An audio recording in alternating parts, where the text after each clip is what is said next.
Hello, everyone. Hi, everyone. Thank you so much for being here today.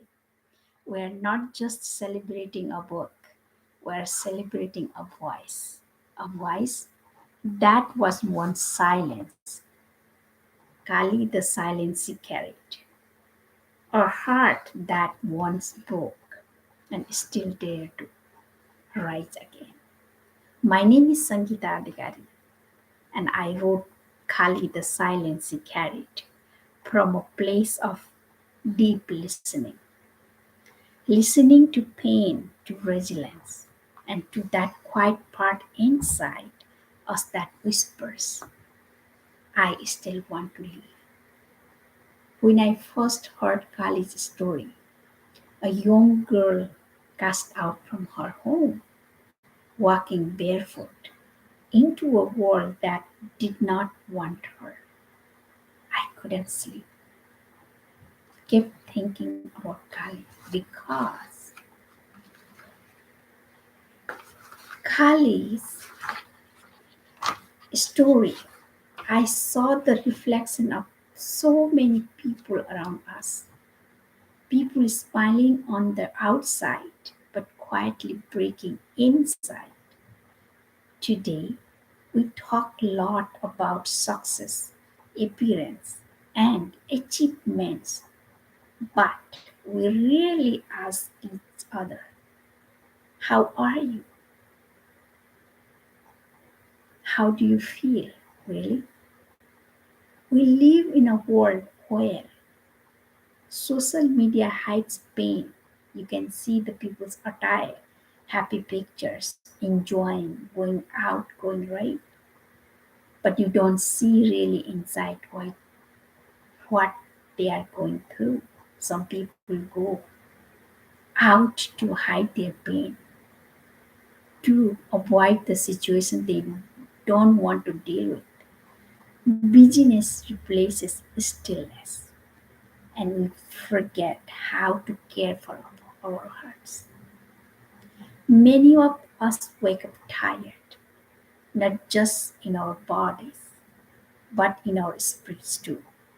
We carry invisible wounds, the fear of rejection, the feeling of not being enough, the loneliness that grows in crowd rooms. And that's why Kali's journey is important.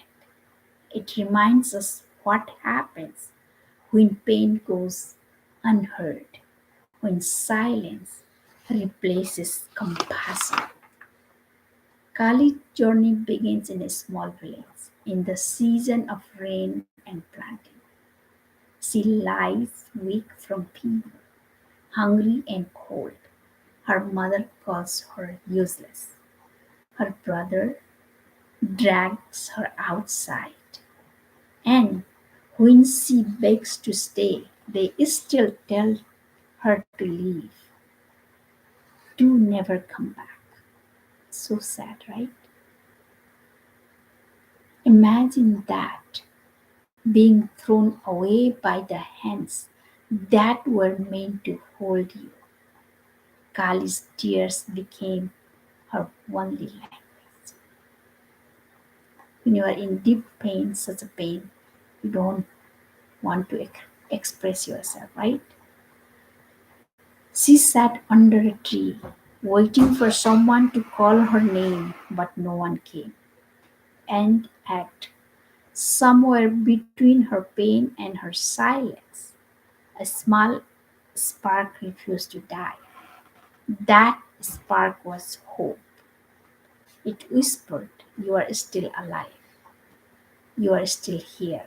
You are not what they say.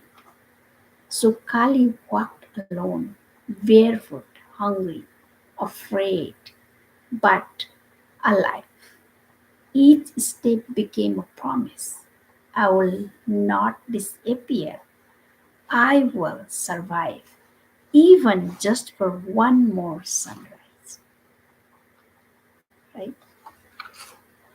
Kali's story is not just hers, it's a mirror for all of us. We have all had moments when we felt invisible, when we carried pain no one could see, when we needed someone to say, "It's okay, you matter." Her journey reminds us that resilience is not born in comfort, it's born in the ashes, it's born in the moments we think we cannot go on, and yet somehow we still do.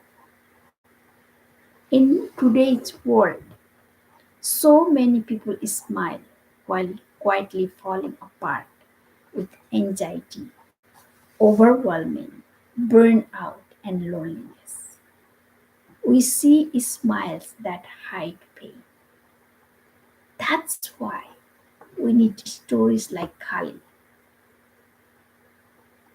They give us permission to feel, to cry, and to heal. Kali teaches us that emotional well being isn't about being happy all the time, it's about acknowledging our pain without shame, finding strength in vulnerability, understanding that healing is slow and s- scared. She reminds us to feel, to cry, to heal, speak kindly to ourselves, set boundaries, forgive our past, and seek help without fear. When we take care of our emotional well being, we open our hearts to compassion for ourselves and for others who are quietly struggling too, right? By the end of Kali's journey, Kali looks into her reflection, tired, dusty, alone, and whispers, "You are, you are still here." That whisper becomes her first act of healing, her first breath of strength, her first play.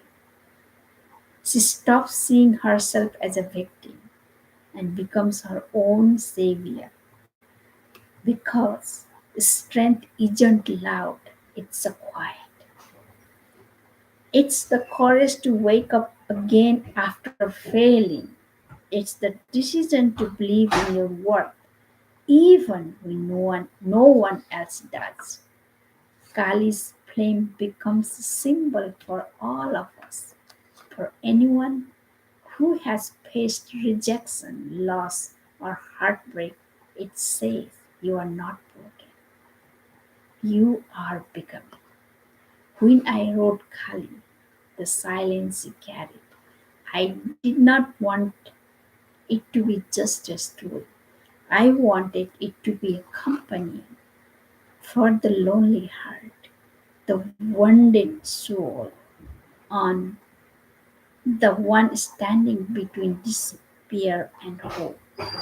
I believe that emotional well being begins with storytelling. When we speak our truth, when we listen without judgment, when we give our pain in a voice, we begin to heal. Kali's silence represents every person who had ever been ignored. Her flame represents the moment we decide to rise again. That is emotional healing. That is the journey from darkness to dawn. As you hold Kali, the silence you carried in your hands or heart, I want to remind you to carry a flame inside you. Maybe it's a small, maybe it's a flicker, but it's there. Take care of it. Feed it with kindness. Protect with compassion.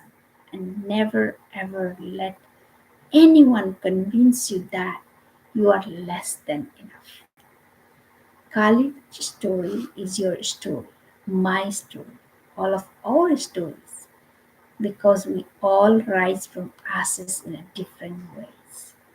Let this book remind you healing begins when you give yourself permission to feel, to cry, to heal, and to begin again.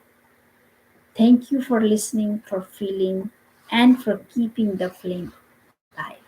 Until next time, good night.